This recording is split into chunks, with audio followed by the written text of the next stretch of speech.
Hi, everyone. Welcome to No Matter What. My name's Hanna Seymour, and today our guest is Tara Sun. I'm so excited to introduce you to Tara. Tara is also somewhat new to me, but as I have looked at the content that she's putting out, and I've just recently read her latest book called Overwhelmed and Overbooked. Did I switch that, Tara? I think you did, but it's okay. Honestly, it could be interchangeable. We're just over. It's over. We're over it. We're over it. Over it. We're over our heads. It's a lot of over. Anyway, y'all are going to love Tara. She is a podcaster. She is the host of Talks with Tara. Is that right? No, Truth Talks. Wow, Tara, I am really messing up your bio. It's just a flip day. Girl, you're Truth good. Talks with Tara. She has written several books. As I said, her latest is Overbooked and Overwhelmed. Overwhelmed and over. I'll get it by the end. Anyway, you're Tara, so good. All this to say, so thrilled to have you. Welcome to No Matter What. Thank you so much for having me. It's really fun to hear your voice, Hanna, because yes, we are new friends, but as I emailed you, friends listening, like I emailed Hanna when we were talking about getting this set up, and I'm like, Hanna, I feel like I kind of know you because I've heard you on podcast episodes of shows I've listened to and loved, and you have one of the best voices. I don't know what it is. When I've heard you on podcast episodes, and even now, I'm like, I could listen to this all day. And I don't know if that sounds weird, but I really could. No, that means so much because there are some podcasters who I love, but after a while I'm like, I can't handle the voice for a while. Oh yeah. So anyway, I do think there's a that's kind and only of the Lord, right? Like I have nothing to do with this voice. So anyway. Oh, I'm so excited to be here. It's going to be great. Thanks for having me. I totally agree. Okay, my favorite way to get to know someone quickly but deeply is to ask, tell us who you were at 16 years old. What was Tara like? What did she love? What were hopes and dreams?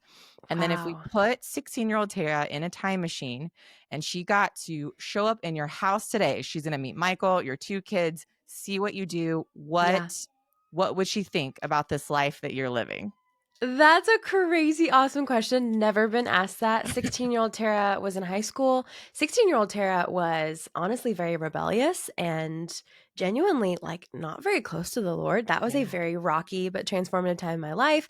I was in the middle of trying to figure out, I have chronic illness, so trying to figure out that. And I was kind of at the beginning. And now, if you transport 11 years now, I'm almost 27.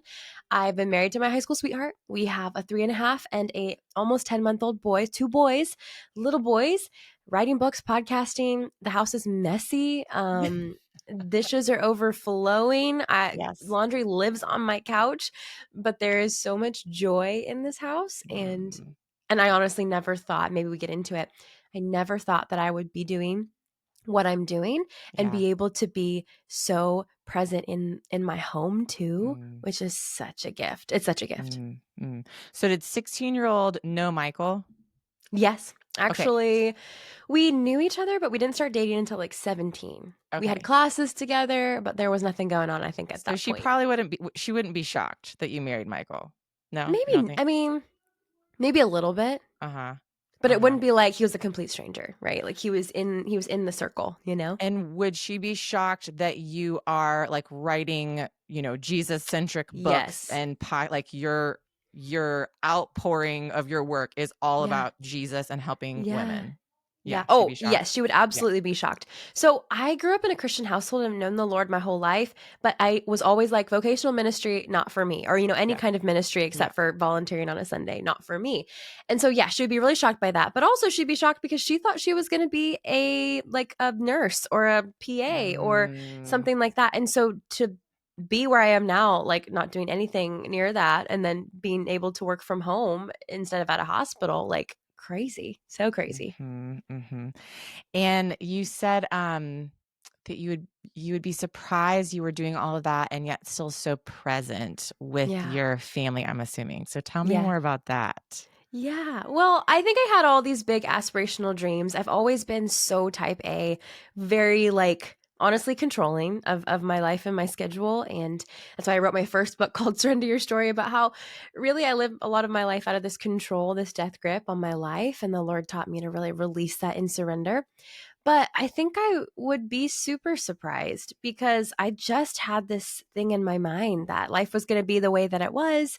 And then to be able to be at a completely different spot where I actually get to be like every day, every moment with my kids while also Mhm. exercising the gifts that God has on my life, like I do not take that for granted. So this is totally never where I thought my life would be, but I also would never have it any other way, you Yeah. know? Yeah. Yeah. I when I had my first, so I work for my dad. He is a Bible teacher and podcaster. I produce 3 of his shows, and I help him run the nonprofit that funds all of that. And then of course, I've written books and Yeah. clearly I podcast and I'm doing all these other things. Yeah. When I had my firstborn, I thought I could kind of stay home, and I have a husband that works outside of the home 9 to 5. I thought I could stay home and juggle it all, and I felt once I got into it, like I was just absolutely horrible at everything. Like I couldn't be a good mom. I couldn't be a good employee to my dad. I couldn't be a good podcast producer. I was definitely not writing like at all. I just didn't have the capacity for it. So I'm curious, Yeah. how do you so I found I had to like really segment my days and my Sure. week and be Yeah. like, Yeah. I'm only mom. I'm not checking email at all, or I'm Yes. like Yes. leaving the house to do XYZ. Um, has that been similar for you, or what has that? Because I Yeah. do think some women can actually juggle it all in their home. Sure. But I am not one of those. Yeah, and actually I heard this quote, maybe it was a couple of months ago, and I loved it. It was from another sister in Christ, a friend of mine, and it was more of a secular quote, but she had a, more thoughtful Christian spin on it. And the quote was something to the effect of, you can do everything, but not all at once. And Yeah, while I think there are some holes in that, especially from a Christian perspective, I do really like the premise where it's like, there are a lot of things that we have the capacity to do. We are gifted. God has given us his strength. But I mean, when you're juggling all these things in life, something's going to drop. And so yeah, for me, when I say that I'm able to be super present at home and with my boys and also write and podcast and speak and do all of that kind of stuff, it is also me putting extreme boundaries on it, right? And mhm, saying, for me personally, I don't love to work when have my laptop open when my yeah, boys are around. But sometimes it's going to have to happen. Like yesterday, I had to take a few emails while my 3.5-year-old was running around. And so it's okay to have that nuance. But I think for me, when I've dedicated or decided really to do nap times and before they wake up and then the days that they're with their grandmas, right? Because I have a lot of help from family, which is a blessing. Like mm, that's when I really, like really put my mind to that. So then I can be super present at home, right? yeah, yeah, But I would say that it also comes with, and I talked a lot about in Overbooked and Overwhelmed, it also comes with me just having to say no to other things, right? yep, Because if I have decided in my heart that I don't want to be laptop open in front of my kids for 40 hours a week, right, with them at home, then that means I'm not going to be able to do maybe everything that I want to or yep, every opportunity that comes my way. And that just has to be something I have had to learn to lay down, and it's not easy, but honestly it has gotten a little bit easier as the years have gone by because I realize the exchange is really great. totally, totally. Yeah. I went back to school, let's see, in 2021, I started a seminary program that lasted 2.5 years. And I would talk about, I mean, people are like, how are you doing it? Because I was still working. I had 3 kids, and then I was doing seminary. And I was like, listen, first of all, I've never been more exhausted and more exhilarated. Like it was both because I Oh, love I love because that. going back to school, my husband's like, I would rather like cut off my right arm than go back to school. He's My not a husband too. student. That's not like, but me, I'm like, I mean, I started this, it was my second master's degree. I mean, this tells you how like Wow. addicted I am to school. And then as I started the program, I promised my husband, like, don't worry, this is it. This is it. I'm not going to do any more school. And about halfway in, I was like, I really think I want to get a PhD in biblical exposition. He's like, Girl, babe, I knew all along that's where this train was going. I But love anyway, that. but so while I was tired, I was Yeah. still energized. It was this weird Yeah. whatever.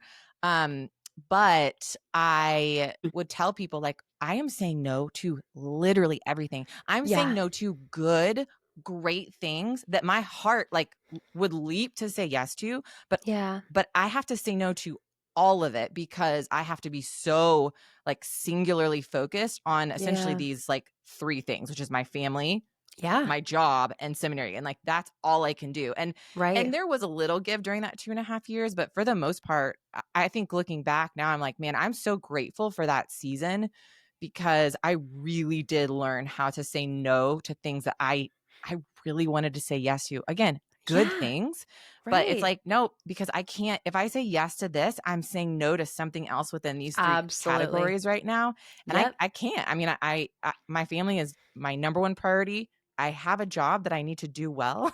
And Yeah. then Yeah. like I'm choosing to do seminary. So Right, right, for and I think knowing that it's not gonna be a forever thing, that's right. right? Like, and I mean, it's exhausting, right, and exhilarating. I love that you put those side by side because I think that's so true about a lot of our lives.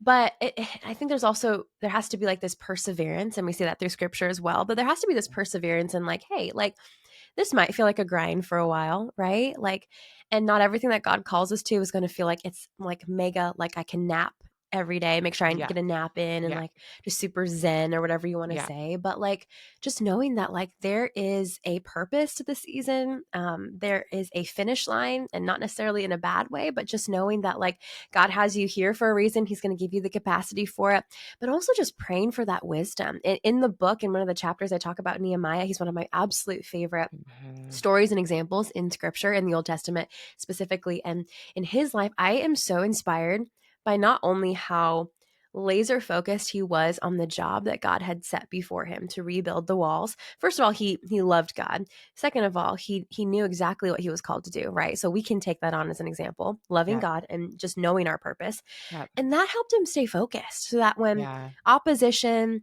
and distractions came around and people said, "Hey, you should do this." He was like, "You know what? No, because I know what I'm called to do." That's But right. also Nehemiah's life, he was a prayer warrior. And so he Mhm. prayed for wisdom. He prayed for discernment.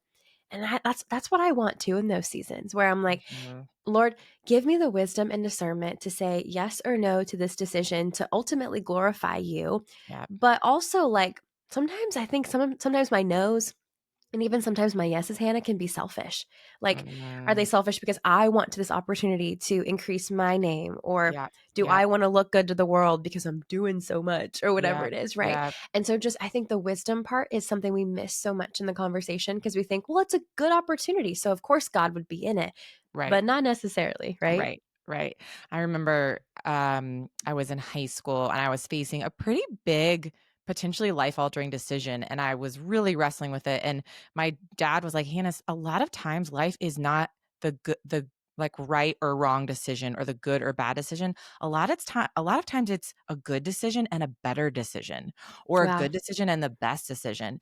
And Yeah. that really altered kind of the way that I move forward in life in a positive way because it's like Yeah. most of the time it's not necessarily a bad decision. I don't believe that we can, unless we are willfully sinning and disobeying Right. God, I don't believe that we can miss God's will for our life or that we Right. can take a wrong turn and we're outside of what he wants us to do. If we are Yeah. genuinely seeking the Lord and, consistently saying, "Lord, I want to do what you want me to do. I want to please Yeah. you. I want to live my life for you." You're not going to miss it. And you may Yeah. choose X over Y or A over B, and it's all within his will. He's gonna use you where you are, It's so good. um, but I think sometimes it's harder. It's kind of easy to figure out what's the right and wrong decision. It's sometimes harder to figure out Yeah. what's the good and then the better or the good and the best. Right. Well, and then in the middle of my season where I was overbooked, meaning saying yes to so many things and overwhelmed and exhausted and just so far from God, I realized like I got to look at my schedule and I'm like, why am I actually saying yes to all the things that I have? And I think as a Yeah, result, we don't often think of like when I say yes to so many things, whether it's for good or bad reasons, when I say yes, my schedule fills up, my capacity yeah, starts to stretch, and then where is that room for the Lord? Where is that room for rest? Where is that room for what matters most in life? And I think really that's just where I came to, where it's like, I don't mhm, have a lot of room left. What have I done really? And then just like mhm. rebuilding with God. Yeah. Yeah, totally. You wrote Yeah. in your book, you talked about how life is full and how we all say that. People are like, Yeah. how's life? How are you?" Like, life is full. It's busy. Yeah. It's Yep. full. And I love this. You pulled, you're like, full has many definitions. And one is having no empty space. It's at capacity. It's Right. full. The Yeah. other or another definition of full is abundant, is well Yeah. supplied. So talk to us about how, like, what did you practically do? Obviously, you have to have like the meta awareness of I'm Sure. living a full life that has no space. Right. Jesus told us that he came to for us to have abundant Yeah. life. Yeah. What did you do to like practically make that switch? Oh, well, honestly, I had to, well, not me personally. I think it was the Lord's grace that everything kind of came burning down, honestly. Mm, And when I say that, it was like I just was so not just physically burnt out, but like emotionally, mentally, spiritually. yeah. The Lord just, I think a lot like the prodigal son, the Lord just let me come to the end of it and Mm, honestly burn everything to the ground. And what I mean by that is like I was just chronically every day crying. I was chronically thinking that I had 30 things that I had to do in a list. I was a snippy wife. I was an impatient mm, mom. I was in the throes of postpartum. I was just, it was just too much. And so for me, and why I wrote the book too is because I don't want people to have that moment. But if you have that moment, the Lord is gracious; He is yeah. there. But I wrote it because I'm like, I came to that point, but like, let's not get to that point, right? And Yeah. if you're like on the edge, let's pick up and see what God has for us. But anyway, so like practically for me, it just looked like getting honest about like what is going on in my life and where, like, how far I had strayed from the Lord, Mm, honestly, because that is at the core of everything. And in the first couple chapters, I talk about identifying what we're craving, identifying what we're desiring in our life. Like, am I desiring more comfort? And am I looking to social media? Am I looking to food? Am I looking to like, what am I looking to that is going to fulfill that hole in my heart, right? And so yeah. it's getting honest about like what you think is missing in your life. And so for me, I think what was missing was rest. What was missing was this fulfillment. Mm, So I was looking for rest, so I was distracting myself and then distancing myself from God. And I was looking for fulfillment and satisfaction. So I was overwhelming my schedule with events and contracts and all these really awesome things that I thought could fill that void for me. And mhm. then ultimately, I just kept going on this cycle and it didn't prove to matter. And so I had to rebuild and just be honest about what mattered most in life. And that sounds really cheesy, I think, but honestly, I think when something sounds cheesy or cliche, it's because we need to hear it a lot. Like it's cliche Yeah. because we need to be reminded of it often. And so Yeah. I think it's just looking first for me practically what was distracting me from God. So Mhm. whether that's more of a spiritual reality or if that's more just like a practical thing, like your device or even a good thing, you know? Totally, totally. You open the book with a story about you like bawling over dirty dishes at midnight. Oh And yeah. while I have not had that exact scenario, because honestly, midnight for me is like I should definitely have thrown in the towel by then. I am not a night owl. Well, I'm not Um, either. It's yeah. Yeah. but you're like, I still have to keep going. It was crazy. But even though as I read it, I mean, I literally was like, gosh, you just got every woman who opened this book to be like, Mm, me too. yeah. Because again, like I haven't done that exact thing, but I'm like, oh, I know exactly what she's describing. And I have so been there. So Yeah. why don't you take us back to that moment? What did that like reveal to you? Yeah. Well, I think this is everyone's favorite, one of their favorite questions because I love that you said that because I think everyone relates to it. And I was, again, not a night owl. I had an overflowing sink of dishes. It was super late. My husband's a night owl, though. So he comes in and he sees me like angrily scrubbing this casserole dish. And he's like, "What are you doing? Like, you should be in bed." Like, he knows me. And like through tears, I was like, I can't go to bed because if I do, everything is going to fall apart. And in that moment, I think also my husband Michael was like shocked. He was like, "What did you just say?" I mean, I don't think he said that, but I think he was Right. like, "What?" Like, Right. especially for a guy, he doesn't have a lot of anxiety. He's very steady. I think he was like, "That's a crazy thing to say."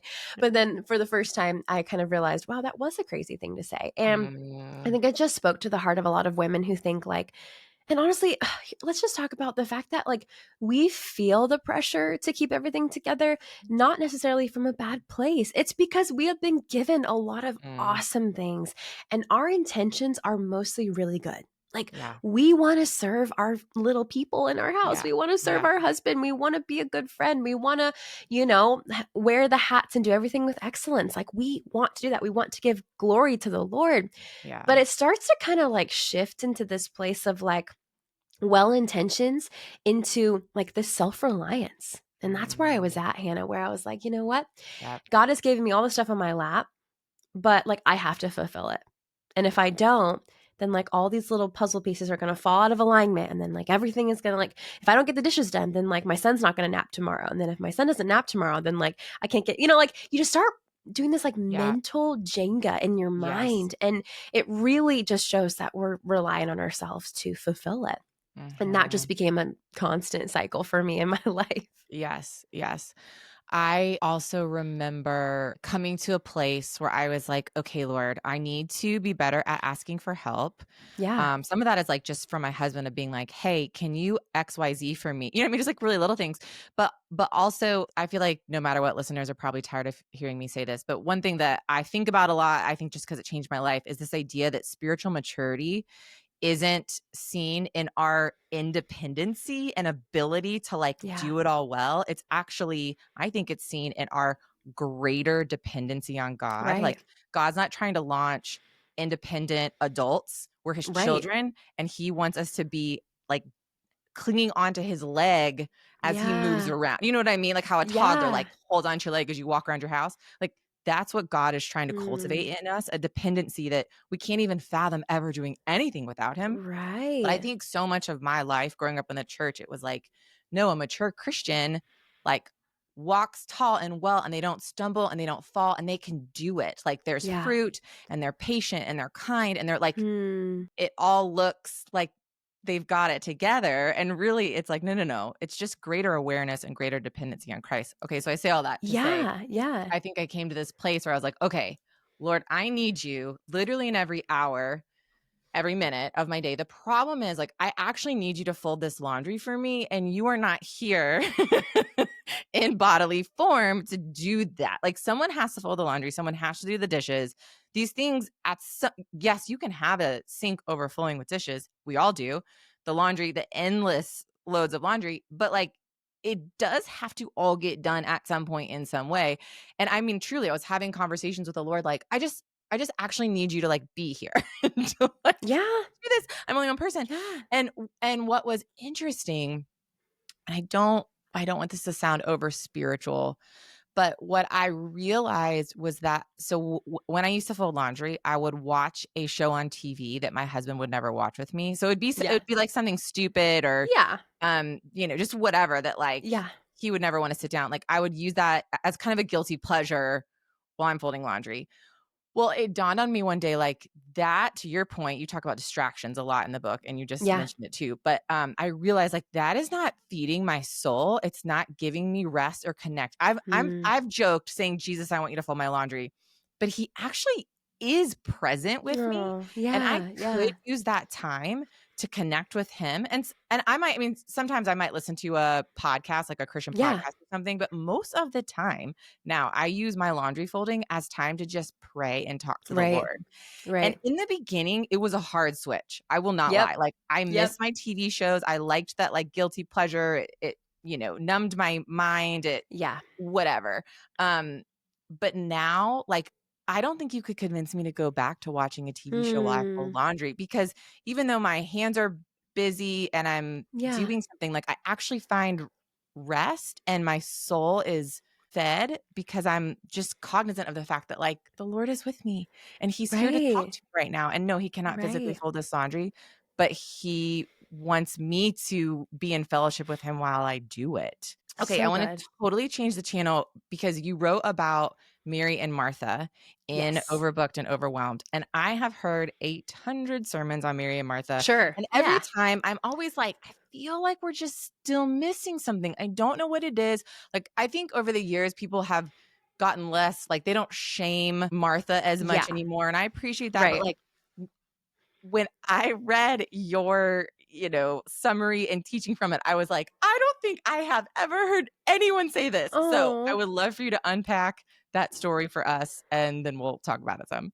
That is the most kind thing to hear, Hannah, and, like, such good feedback because genuinely, when I thought about including the story, I'm like, "But, like, it's been done, and there's Talk about it literal so books much. on just them, Yeah, like, yeah, alone." yeah. So, a little nervous to do it, but what I what again, what we read from scripture, not necessarily like what I, have Totally. defined, but what Oh, the it's Lord has right there defined, in the text. what Literally, we've learned. when I Yeah. read your thing, I was like, "I gotta pull up this passage," and I'm like, "Well, gosh darn it, if that You're is not like, exactly what the text it's says." there, right? Yeah. No, I'm so grateful to hear that. But yeah, when I was reading it, I mean, again, I've known the Lord my whole life and have read the story so many times, but something really jumped out to me in this story like it had never had before. And that's what I love about the Word of God, right? Like you can read the same thing that never changes, has the same power, the same God, and yet with time, with your particular season, with more wisdom, you're like, wait, Lord, that detail. And so for me, it was just really reading that Martha and Mary both had really good, we talked about this, intentions, right? Yep, Jesus was coming, a group of people were coming, they were excited. Martha was like, just like me, often I'm like, I need to have the house clean. I need to have to make sure that my bread and my dinner has risen, all the things, right? You need to make sure that that's right. And so for me, when I read this, I actually had a lot of empathy for Martha because I realized that in my own life too. But what stood out to me the most in this story was that Jesus never reprimanded Martha in like a condescending way when he said, your sister's chosen the better thing. Like, don't take that away from her. He was just calling out the fact that she had anxiety and worry about little things. yep, And while those little things need to be done, just like your laundry, he was saying, if you just had a posture like your sister, then that would actually help you be less overwhelmed, less anxious, less worried, and less like taken out, honestly, by the dishes, by the hosting, by everything that yes, she was consumed by. And so that's what I really focused on in that chapter, where it was like Jesus was like out of the overflow, right? Like we can't yep, always be just sitting, right, in our office with our Bible right, open. Like we have right, responsibilities we can't yes, drop. Like we shouldn't actually do that. Like, I yes, mean, okay, I'm not saying that. I mean, like we actually need to be actively involved in the other areas of our life, yeah, right? But yeah, Jesus says if you just kind of have this posture of like, Lord, this is everything that I've got. Fill me up. I want to learn from you, hear from you, and then send me out, right? that's right. And that eases our anxiety, which honestly, I never really read anxiety into the story until recently. And it Mhm. totally changed everything. Yeah. I want to read the verse for folks that are listening. It's Luke 10:41. But the Lord said to her, "My dear Martha, you are worried and upset over all these details. And there's only one thing worth being concerned about. Mary's discovered it and it won't be taken away from her." And I mean, I just, to your point, I'm like, I had never seen the you're worried and upset about these things. It's not that the Yeah. things, the hosting and the preparing and hospitality in that culture was king. Huge, Like, huge. I mean, the shame and honor culture, and Right. like Right. she was doing all the right things, Yep. but she was worried and upset about them, Yeah. Love and it. she was distracted by it. Back to Right. your distracted term. Yeah. And I used to read this and go, I'm sure she'd heard by this point that Jesus had fed the 5,000. Was it like Jesus being like, I can take care of all of this. You could just sit at my Yeah. feet. But Yeah. so I don't know. I mean, that's me reading into the text that's not there, but I just thought that was so beautiful of he didn't scold her Yeah. because of what she was doing, but it was Martha was distracted. Okay, so let's go back to we're all overwhelmed. We're Yeah. all at capacity. I Yeah. shouldn't say all, but the majority No, of us. most of us. Yes. What do you think is really behind that constant distraction, constant hustle? Oh, I can think of a few things, but I think one thing that I am personally struggling with or have been struggling with in the last couple of months and what I've seen other people struggle with is a big motivation of just trying to keep up with other people. I mean, it's literally in the subtitle of my Mm, book, How to Keep Up with God When You're Just Trying to Keep Up with Life, but maybe we could add when you're just trying to keep up with other people. And yeah. I think contributing to the fact that I'm like, oh, my calendar is stretched, I'm overwhelmed, my head is spinning, there's so much noise. Like, let's look at how much we're living in the box in our hand, and let's Mm, take an honest look at how much we are measuring up our lives to someone else. Like even the other day, like mm, I've genuinely been super content with the last couple months of my life. Like launched the book, I have a baby. Actually finally feel like we're at this restful point and I'm loving it. Like genuinely loving it. There's been things in our lives that I'm really grateful the Lord has slowed us down. Seriously, I am so obsessed with our season right now. But the other day, I went on social media and I saw a mom with similar age kids doing a million things. And then I'm like, immediately, Hannah, immediately, I'm like, wait, like, should I be doing that? Like, how can I get, like, how can I make sure that I'm doing that too? And then I stopped myself and I'm like, what? And like, the Lord was like checking me. The Spirit was like, why did you suddenly start feeling discontent?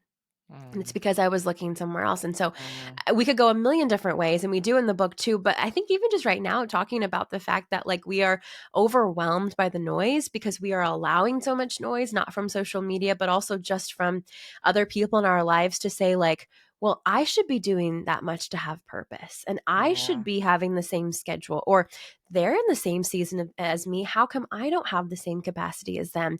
And so it's a lot of just measure, like our lives are measuring sticks. And I think that's Mhm. really causing a lot of damage. Yeah. Tell me, because it's coming to mind, but I can't quote it verbatim. What is the prayer that your dad told you that he Yeah. prays every day? Yeah. Oh, I love my dad. If you read this book, and Hannah, like I quote my dad so many times in this book. Yes.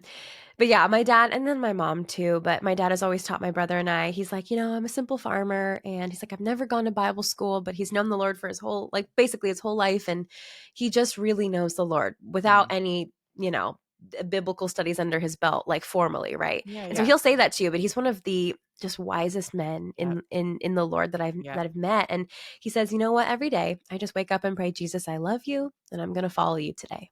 Mm. It's literally, how many words was that? Not that many. And Mhm, I just mhm. love that because he says, and I do it every day. He's like, and I Yep, start over again. I declare that my life is because I love you. And yep, that's like, that's the basis for everything is your love, my love for you. And then I'm just going to follow you. Like, where are you leading today? yep. And he doesn't say, I'm going to follow, he's not on social media, but I'm not going to follow this person or that person. I'm just going to Right. follow you. And Yep. like, why are we making it so complicated? And Yeah. I say, why are Yeah. we? But I'm talking to me too, right? We Yes. overcomplicate so much stuff that the Lord is Yeah. like, it's just simple, right? Yeah.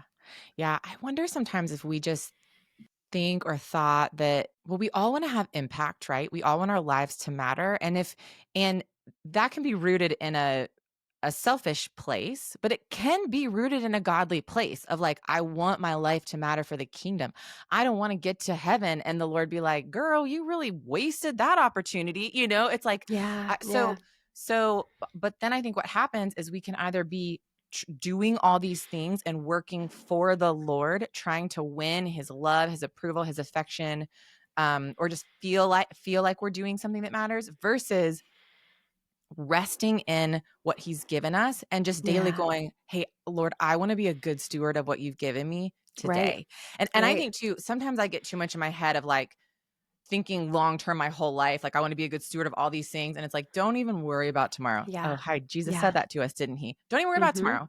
I just want to be a good steward of today. So Yeah. so daily, it's like, okay, Lord, what do I have today? I'm dropping my kids off at their homeschool tutorial. Right. I have a son at home. I have this conversation with Tara. I have date night tonight with my husband. But Oh, just like, okay, yeah. Lord, Yeah. like help me to be a good steward with the people that Yeah. are in my life today, with the meetings, the conversations, Yeah. the stuff in our Yeah. house. Like he's get all Right. this stuff, the laundry, like Yeah. like even Yeah. that are is evidence of his provision in our lives. Hmm. Help me to be a good steward of it and to keep the right perspective about it. Again, right? It's Right. like, um, Right. I think my life got so flipped upside down. I don't know if this is true for you. Once I had babies, it was Yeah. like I was like pretty on top. I mean, no, I was very on top of things. You and I, of course, were very different people, but we have.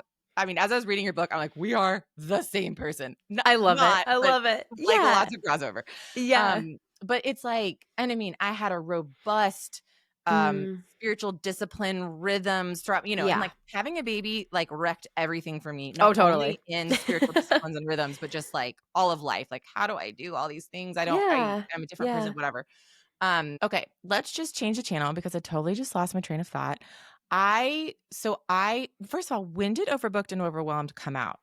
It came out in August. August. Okay. Yeah, I August. know. Yeah, just a couple months ago. Are you I like mean, me? I'm always like, what month are we in? What year is it? Okay. I think lately, yes. And honestly, if anything, if this conversation is an example of anything and where Hannah and I's brains are at, it's just that we are just depending on the Lord. And Oh my we might be gosh. mentally at our capacity, but the Lord is still strong in us. He is, and he loves to use the weak things and the foolish things of the world. I'm all the time, I'm like, It's "Yep, yeah. Lord, I am weak and I am foolish." I am I'm that foolish thing. so grateful that you use me.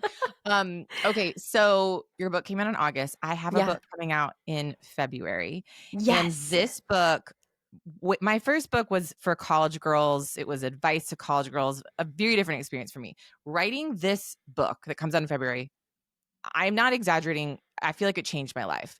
And I'm wondering Hmm. if writing Overbooked and Overwhelmed had a similar impact on you. Oh, absolutely. So just to give some context, my first book came out on my first son's first birthday. So if you know anything, I mean, you know this, but if you know about launching a book, like I wrote it when I was pregnant and then I had a little bit of a break, but then you ramp up with like planning it and marketing it and doing all of Yeah. your podcast interviews and all the things. And so that was a crazy time. And then I wrote it because after that, I like completely crashed. That's like when the whole sync moment happened. That's like when everything happened postpartum. That's when like I had not only become a mom, but like just life didn't slow down, and just trying to navigate like a new normal, a new rhythm. Mhm. And where did God fit into that? So this book came out of that. And this one is so honest Mm. with not just my story, because I don't really want my story to be at the forefront, but God's story to be at the forefront. But it's Yeah. so brutally honest because at this point, I'm like, you know what?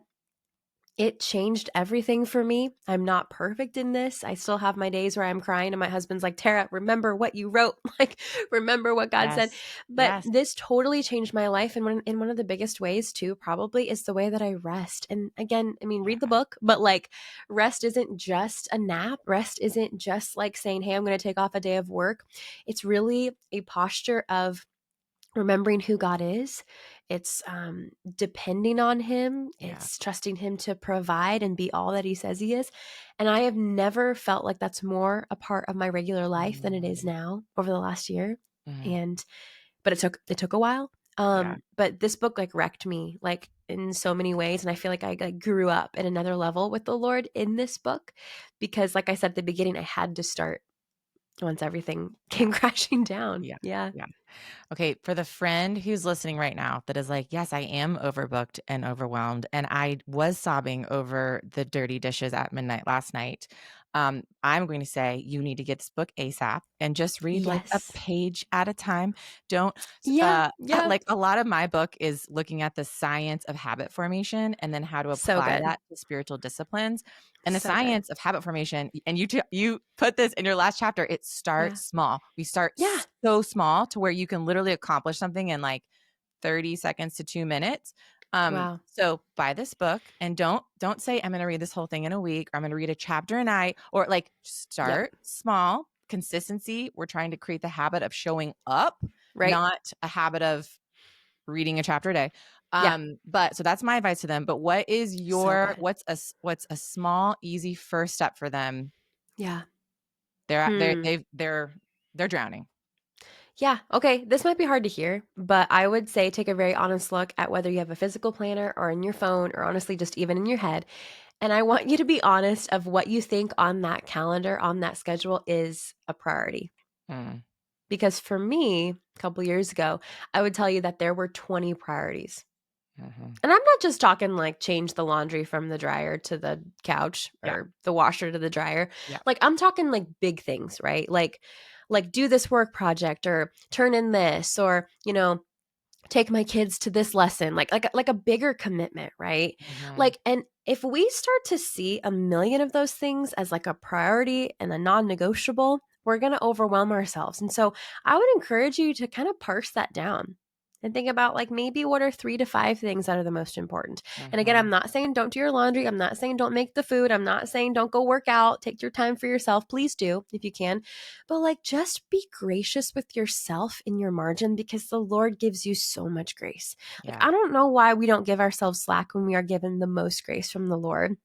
And I would also say, if you're like, Tara, I don't really think that's going to do anything, I would tell you that if you start to do that in a week and take maybe down from 15 priorities to maybe 5, right? Or maybe even 10, again, Yeah. like Hannah said, start small, you'll start to see that your capacity is going to be able, like, you're going to have a little more endurance throughout that week. You're Yeah. going to have a little more breathing room to be like, hey, Lord, I see you. Like, we haven't Yep. talked all day. Let's Yep. talk. Or, hey, I don't feel so mentally strung out at the end of the day. I can actually have a conversation with my husband.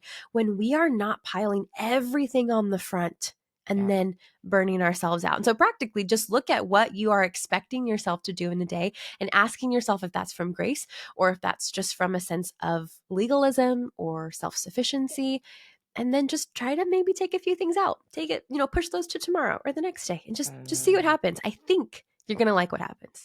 I don't know. Mhm. I'm just going to say that. I think so too. I think so Yeah. too. Okay, well, Tara, I just adore you. You're Thank the you for best. coming on no matter what. I am so excited for you and this book and just Thank to you. see how this book transforms women's lives. Truly. Thank you. I think this book is many women are desperate for this content. And so Mm. I'm excited to see what happens. Oh, that means a lot. Hanna, you're the best. I'm so excited to know you and thank you for this. Like, you feel like a kindred sister already, and I'm Agreed. just super grateful to talk about the book. So thank you. Okay, my adorable people, you know what to do. Like, comment, subscribe, share. If you are feeling overbooked and overwhelmed, I truly do highly recommend this book. I'll have the links to Tara and her book in my show notes. As always, I'm just so grateful that y'all are here. I cherish every single text, DM, email, podcast comment. It truly do put wind in my sails, and I'm just so glad y'all love this podcast. Tune in next week where our guest will be Rachel Autry, and we're talking all about joy.